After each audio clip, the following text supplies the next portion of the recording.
Hi అండి, నమస్తే. ఇవాళ వీడియోలో పొటాటో బైట్స్ ఎలా తయారు చేసుకోవాలో చూద్దాం. ఇది ఈవినింగ్ స్నాక్, చాలా టేస్టీగా ఉంటుంది. చాలా ఈజీ ప్రాసెస్, త్వరగా అయిపోతుంది.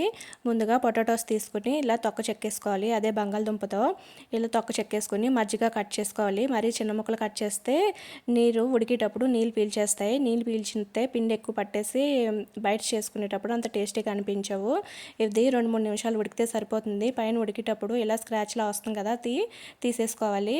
ఇలా 2-3 నిమిషాల తర్వాత ఫోర్క్తో ఇలా గుచ్చితే లైట్గా గుచ్చెడితే సరిపోతుంది. స్టవ్ ఆఫ్ చేసుకుని పొటాటోస్ అన్ని చల్లారిన తర్వాత ఇలా తురిమి దానంతో తురుముకోవాలి.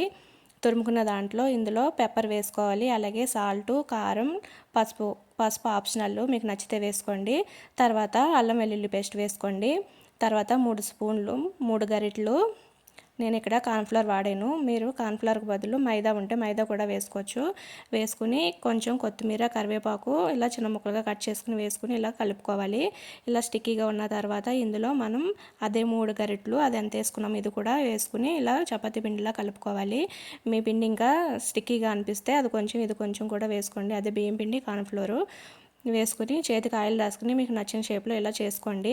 నేను ఇలా రౌండ్ షేప్లోని ఇలా ఓవెల్ షేప్లో చేసుకుని ఒక 10 నిమిషాలు డీప్ ఫ్రిడ్జ్లో పెట్టుకున్నాను. ఇలా పెట్టుకోవడం వల్ల క్రంచీగా వస్తాయి, అలాగే నూనె కూడా పీల్చకుండా ఉంటాయి. ఇది స్టోరేజ్ కూడా ఉంటాయి.